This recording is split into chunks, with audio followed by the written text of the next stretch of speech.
Well, hello again. So we meet again.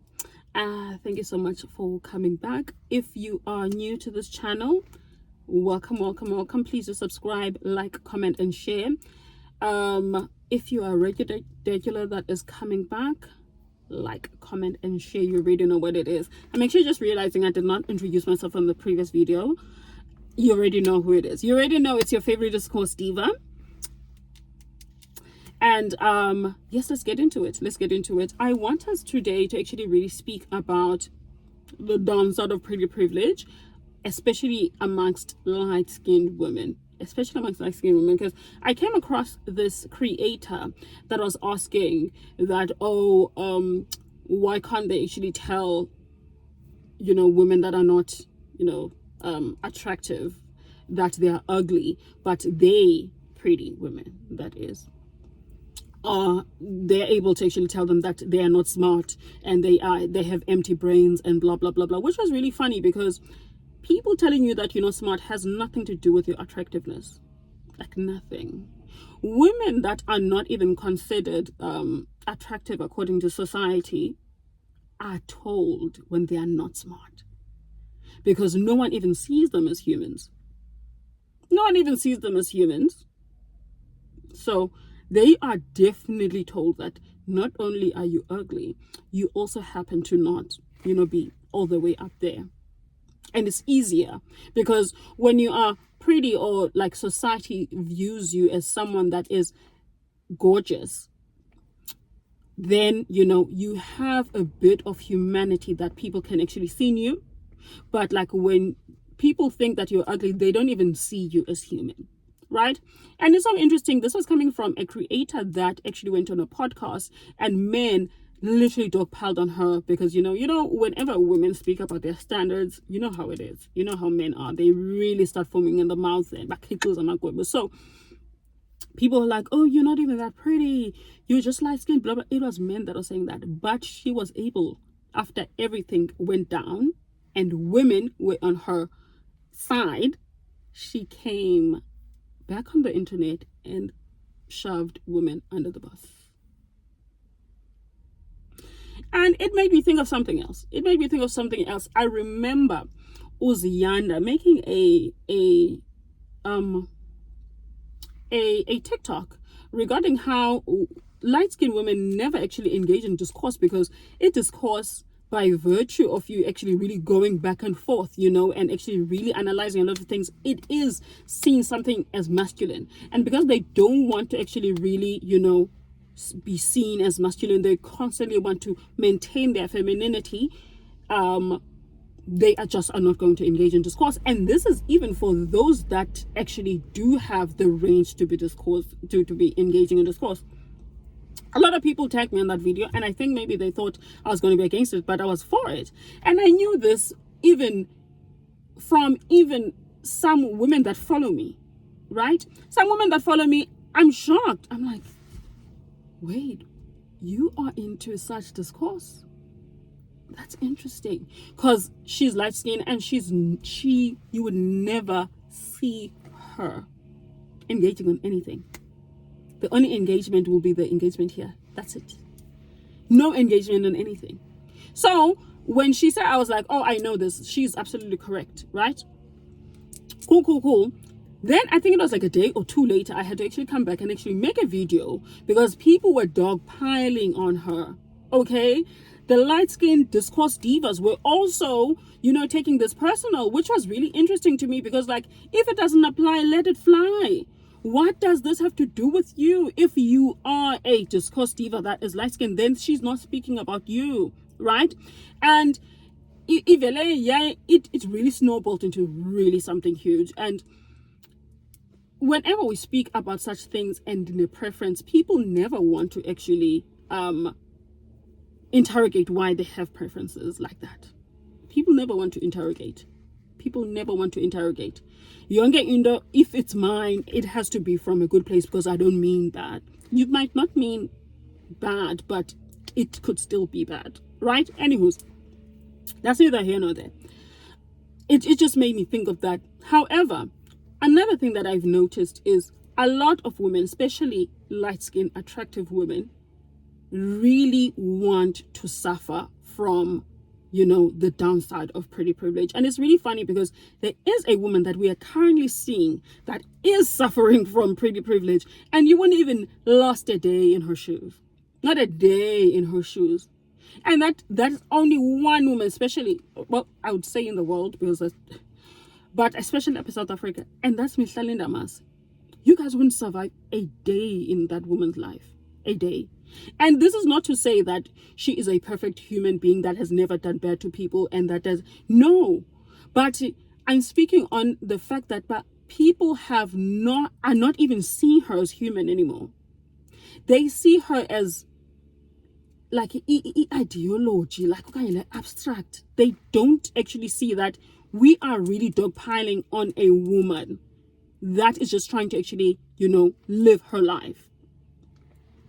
If Mihlali, I'll just make something very simple. If Mihlali goes to Dubai, they are going to assign her a brand new, fresh sugar daddy. Brand new. That's assign Lion. If she goes to Dubai, she must be going to those Arab men to do, those things that are done in Dubai. Yet, we never see this when it comes to Grace Mondlane going to Dubai. Why? Whenever she goes to Dubai, people have to go on about how hardworking she is. Mihlali Ndamase has been on our screens since she was a teenager, and she's 29 now. Since she was a teen, more than 10 years.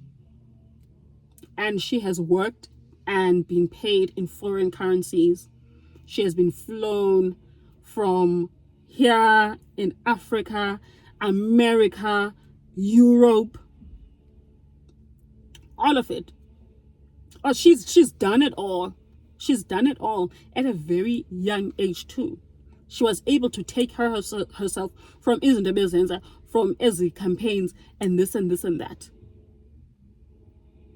But because she's gorgeous, it can't be. It has to be a man that is actually giving her that lifestyle. Now, she is pretty. She has money herself. She also comes from money. Why wouldn't she date a man with money, guys? Like, she is literally constantly bumping shoulders with men with money. And the men with money want her. Let's not forget that. The men with money want her. Uzoyiyekela ntoni? Uzoyiyekela ntoni? And what I've also noticed kuyo yonke lento is people want everyone to be comfortable with people bullying her. Like, abantu literally get angry at the fact that we actually really are like, okay guys, it's a tad bit too much. She literally was just actually going here. She literally was just doing this. She literally was just doing this. Can't she vacation in Dubai anymore, right? Because it's not even a matter of a moral stance, Yogba. We should not be visiting Dubai anyways because, of what they are doing to the Sudanese. No, it's a matter of Ndogbana. It's her. Because you guys are not giving Grace Mondlane issues about them actually, going to Dubai. It's not a moral stance about, okay, no one should be going to Dubai anyways. No. It's a matter of Nobana Mihlali lo. If like anything ayenzayo iyathethisa. On the greater scheme of things, it is a good thing that she's trending, especially in her in her line of work. But at the same time, mental health. In mental health, I always think, and she just keeps it moving. And that's what even actually aggravates people more. She just keeps it moving. She's just going to continue posting her pictures being very, very beautiful. She'll never stop being beautiful. And that aggravates Abantu. It aggravates. And I'm talking about real downside of a pretty privilege. We have seen how other influencers are towards her. They're obsessed. There's even that weird ass girl that was actually going to blogs. This very new one, that old lady, talking about, I woke up in linen shades, I woke up in Egyptian cotton shades, blah, blah, blah. Dog, you loser. You loser, and you're going out sad, old as hell.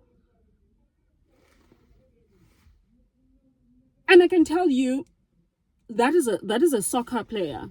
Lando Bebe Bangapa. He's a cheater, obviously. That's obvious. Do you think that she actually went this ham if it was someone else? No.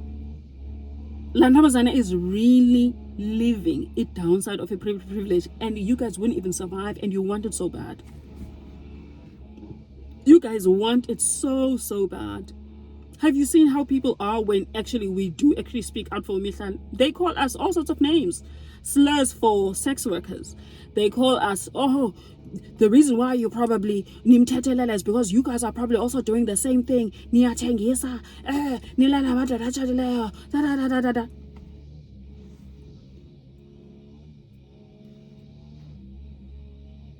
And you guys want this so bad for yourselves. And kube ngathi umuntu angayifumana. Umuntu engathi angayifumana, man. You know, that be careful what you wish for. I truly do wish uba umuntu akhe ayifumane, akhe ayive, because I really do think that a lot of you would unalive yourselves if you were actually, you know, in her shoes.